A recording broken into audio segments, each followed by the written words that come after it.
நாடு பார்த்ததுண்டா, இந்த நாடு பார்த்ததுண்டா, நாடு பார்த்ததுண்டா. புகழ் பாடும் கீதம். மாணவ செல்வங்களுக்கும் இனிய காலை வணக்கத்தை தெரிவித்துக் கொள்கிறேன். என் பெயர் குருச்சரன். நான் 6ஆம் வகுப்பில் படிக்கிறேன். நான் இன்று காமராஜரை பற்றி பேசப் போகிறேன். கர்ம வீரர், காலாகாமி, படிக்காத மேதை, கிங் மேக்கர், கருப்பு வைரம் என்று அழைக்கப்பட்டவர் காமராஜர். 1903ஆம் ஆண்டு விருதுநகரில் ஜூலை 15ஆம் நாள் குமாரசாமி நாடாருக்கும் சிவகாமி அம்மாளுக்கும் மகனாக பிறந்தார். இவருக்கு பள்ளியில் சேர்ந்தார். 6வது வயதில் பள்ளி படிப்பை நிறுத்திவிட்டு தனது மாமாவின் துணிக்கடைக்கு வேலைக்கு சேர்ந்தார். அப்போது தேச தலைவர்களின் பேச்சுகளால் கவரப்பட்டு அரசியலிலும் சுதந்திர போராட்டத்திலும் ஆர்வம் காட்டினார். அவருடைய 16ஆம் வயதில் காங்கிரஸ் கட்சி. வணக்கம். பெரும் தலைவர் காமராஜரின் வாழ்க்கையில் நடந்த சில சம்பவங்களை நாடகமாக எம் மாணவர்கள் நடிக்க உள்ளனர். காட்சி 1. வணக்கம். என்ன விஷயமா வந்திருக்கீங்க? இவர் பேரு மிஸ்டர் மோகன், டாக்டரா இருக்காரு. இவர் பையனுக்கு அடிபட்டு கண்ணில் காயம் ஏற்பட்டிருக்கு. அடடா. லண்டனுக்கு போய் உடனே ஆப்ரேஷன் பண்ணணும். அப்படி பண்ணாட்டா அந்த கண்ணு அழுகி அடுத்த கண்ணும் பாதிக்கப்படுமா? அப்படியா? பண உதவி ஏதாவது வேணுமா? இல்லையா, அதுக்கு ஏற்பாடு பண்ணிட்டோம். ஃபாரின் எக்ஸ்சேஞ்ச் தான் ப்ராப்ளம். மெடிக்கல் டிபார்ட்மெண்ட் டைரக்டர் பார்க்கறது தானே, அவர் லெட்டர் கொடுத்தா உடனே கிளியர் ஆகிடும்ல. பார்த்தோம், எங்க அவசரம் அவருக்கு புரியல. சட்டப்படி தான் நடப்பேன் அப்படிங்கிறாரு. 10 நாள் ஆப்ரேஷன் பண்ணலைன்னா பையன் குருடன் ஆகிடுவான். சட்டப்படியா? இது எனக்கு இருக்குத்தனமா இருக்கு. மெடிக்கல் டைரக்டர் உடனே வர சொல்லு. பையனுக்கு என்ன வயசு? 7 வயசு, செகண்ட் ஸ்டாண்டர்ட் படிக்கிறான். Good morning sir. பார்வை போனா இந்த சட்டமா கொடுக்கும்? வாங்க. படிக்கிற பிள்ளைக்கு கண்ணில் அடிபட்டிருக்கு, ஆப்ரேஷனுக்கு அவசரமா லண்டன் போகணும்னு வந்தா மனுவை புகார் பெட்டியில் போட சொன்னீங்களாமே. இவங்க அப்ளிகேஷனை ஃபைல் பண்ணிட்டோம். இன்னும் 15 நாளில் ப்ராசஸ் கிளியர் ஆகிடும். என்னையா முட்டாள்தனமாக பேசுகிறீங்க? 10 நாளுக்குள்ளே ஆப்ரேஷன் செய்யணும்னா பையனுக்கு பார்வை போயிடும்னு சொல்கிறாங்க. நீங்கள் 15 நாள் ஆகுன்றீங்க. சமயத்துக்கு தக்கப்படி முடிவெடுக்க வேணாமா? ஆத்திர அவசரத்துக்கு சட்டத்தை மட்டும் இல்லை, மரபை கூட மீறலாம்னு. தேசிய கீதம் பாடும்போது அசையாமல் நிற்கணுன்றது மரபு. அப்போ ஒரு பையன் மயங்கி விழுந்துட்டான்னு வச்சுக்கோ, பாட்டு முடியட்டோன்னு பார்த்துட்டு இருப்பீங்களா? அப்போ அந்த மரபு எதுக்கு? மண்ணில் போடவா? பையனுக்கு பார்வை வர உதவலைன்னா அது என்ன சட்டம்ன்றேன். உதவி பண்ணதா சட்டம்னு இருக்கு. இது கூட தெரியலனா அவங்களை வச்சு நான் என்ன பண்றது? நீங்க என்ன பண்ணுவீங்களான்னு எனக்கு தெரியாது. 2 நாள்ல பையன் லண்டன்ல இருக்கணும். போய் வேலையை பாருங்க. நன்றி ஐயா. கவலைப்படாம போங்க. காட்சி 2. வைரவா, சேலத்துக்கு போலாம் வா. இந்த பக்கம் என்ன விளையுது? பருத்தி, கேப்பை, சோளம்னு இப்படி கொஞ்சம் தான் விளையுது. அதுவும் மழை பெஞ்சாதான். மழை பெய்யலனா இவங்க என்ன பண்ணுவாங்க? ரொம்ப கஷ்டம்தான்யா. கிடைக்கிற ஏதாவது கூலி வேலைக்கு போவாங்க. நிலங்கள் எல்லாம் காஞ்சி போயிருந்தா ஜனங்களோட வயிறு காயாதா? குளத்தெல்லாம் தூர்வாரணும், ஏரியாலாம் ஆழப்படுத்தி தண்ணீர் தேக்கி வைக்கணும், அணைக்கட்டு பக்கம் நம்ம கவனத்தை செலுத்தணும். சரிங்க ஐயா. சுதந்திரம் வாங்கி இவ்வளவு நாள் ஆகுது, இன்னும் அந்த ஜனங்களின் பசியை தீர்க்க முடியலையே. ஐயா கும்பிடுறேனுங்க. வணக்கம் பெரியவரே. இந்த அத்துவன காட்டில் என்ன பண்றீங்க?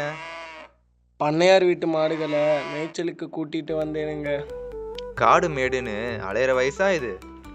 வயசானாலும் வயிறுன்னு ஒன்று இருக்குதுங்களே. ஏன்பா பிள்ளைகளா பள்ளிக்கூடத்துக்கு போறது இல்லையா? பள்ளிக்கூடத்துக்கு போனா இவங்க வயிற்றுக்கு யார் கஞ்சி ஊத்துறதுங்கய்யா? நான் கஞ்சி ஊத்துறேன், படிக்க வாங்கப்பா. காட்சி 3. நம்மளோட முக்கிய குறிக்கோள் நாட்டில் வறுமையை ஒழிக்கணும், அறியாமையை போக்கணும். ஒரு நாட்டில் பாதி ஜனம் படிப்பறிவு இல்லாமல் இருந்தால் அந்த நாடு உருப்பிடுமான்னு. அதனால நாடு முழுவதும் 50,000 பள்ளிகளை திறக்க திட்டம் வச்சிருக்கேன், செயல்படுத்தணும். ஐயா, நம்ம ஊரெல்லாம் பள்ளிகளை திறந்தோம், ஆனால் பிள்ளைங்க படிக்க வரதில்லை. ஏழை பிள்ளைங்க பசி வேற என்ன செய்வாங்க? கல் உடைக்க, மாடு மேய்க்க போயிடுறாங்க. அதனால மதியம் சோறு போட்டா பிள்ளைகள் படிக்க வருவாங்க. இதுக்கு நிதி அதிகம் செலவாகும் ஐயா.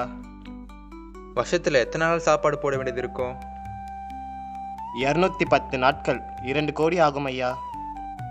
இப்பவே கல்விக்காக 10 கோடி அரசுக்கு செலவாகுது. இன்னும் சாப்பாடு போடணும்னா புதுசா வரிகளை விதிவிக்கணும். அது தவிர வேற வழி இல்லையா. பட்டினியோட ஒரு குழந்தை பள்ளிக்கூடத்துக்கு வந்தா அந்த பாவம் நம்மளை சும்மா விடுமாயா? எவ்வளவு செலவானாலும் சரி மதிய உணவை போடுறோம். நிதி இல்லைங்கிற நிலைமை வந்தா என்கிட்ட சொல்லுங்க. இந்த திட்டத்துக்காக ஊரூராக போய் பிச்சை எடுக்க கூட நான் தயாராக இருக்கிறேன். ஐயா அப்படி சொல்லாதீங்க, எப்படியாவது இந்த திட்டத்தை செயல்படுத்திடுவோம். காட்சி 4. உங்களை பார்க்க வந்திருக்காங்க. ஓ வாங்க வாங்க. கண் ஆப்ரேஷன் முடிஞ்சதா? இப்போ எப்படி இருக்கு? நல்லா இருக்கான். உங்களை பார்க்க ஆசைப்பட்டான், அதான் கூட்டிகிட்டு வந்தேன். கிட்டவா. படிச்சு என்னவா போற? நான் கண்டாக்டர் ஆவேன், இலவசமா சேவை செய்வேன். சபாஷ் வைரவா, பாரு நம்ம நாட்டு குழந்தைகளோட குணத்தை. காட்சி 5. பள்ளியில் ஒரு நாள். வணக்கம் ஐயா. வணக்கம். ஸ்கூல் அட்டெண்டன்ஸ் கொண்டு வாங்க. என்ன சனிக்கிழமைகளில் குழந்தைகளோட வருகை குறைவாக இருக்கு? ஐயா அது சனிக்கிழமையில பள்ளியில் சாப்பாடு போடுறது இல்லை, அதனால பிள்ளைங்க வரமாட்டாங்க. ஏன் போடுறதில்ல? அரை நாள் தான் பள்ளிக்கூடம் ஐயா. சனிக்கிழமைனா குழந்தைக்கு பசிக்காதா? அது எல்லா நாளும் சாப்பாடு போடணும். என்னோட கடுமையான ஆர்டர், செயல்படுத்துங்க. சரிங்க ஐயா. பிள்ளைகளா எப்படி இருக்கீங்க? நான் யார் தெரியுமா? பெருந்தலைவர், கர்மவீரர், மதிய உணவு திட்டம், தென்மாட்டு காந்தி, கிங்மேக்கர், சீருடை திட்டம், கல்வி கண் திறந்த வள்ளல். சபாஷ். யாராச்சும் பாட்டு பாடுவீங்களா? நான் பாடட்டா? பாடு பார்க்கலாம். மலை போல பலமான மனம் வேண்டும் உனக்கு, செய் நன்றி மறக்காத குணம் வேண்டும் உனக்கு. தெய்வங்கள் உண்டென்று நம்பிக்கை கொண்டு சேவைகள் செய்தால் உன் தேசம் பிழைக்கும். நீ பிறர்க்காக வாழ்வது இன்பம் அல்லவோ. அருமையா பாடியா பாப்பா. இந்த பிள்ளைங்க நடனம் கூட ஆடுவாங்க ஐயா. ஆடுங்க பாக்குறேன். நல்லா விதைச்சு பார்த்தா இப்ப சோறு விளையுதாத்தா. புல்ல விதைச்சு பார்த்தா இப்போ எள்ளு விளையுதாத்தா.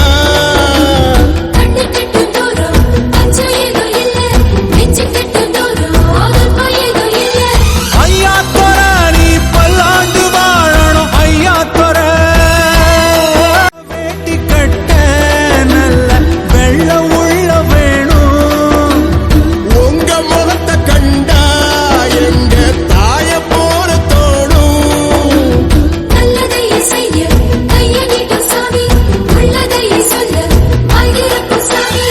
ஐயா தொர நீ பல்லாண்டு வாழணும். ஐயா தொர,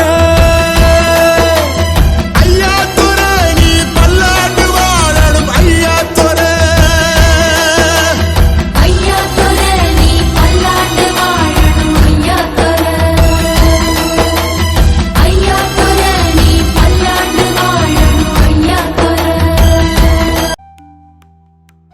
வைரவா நான் ஜெயிச்சிட்டயா? நான் ஜெயிச்சிட்டேன். என் மக்களுக்கு கல்வி கண் திறந்துடுச்சு. இனிமேல் நான் செத்தா கூட கவலைப்பட மாட்டேன். பிள்ளைகளா கேட்டுக்கோங்க, நீங்களாம் படிச்சு நாட்டை ஆளணும். லஞ்சம் வாங்கக்கூடாது, நேர்மையா இருக்கணும், 4 பேருக்கு நல்லது செய்யணும். நன்றி, வணக்கம். வரட்டுமா?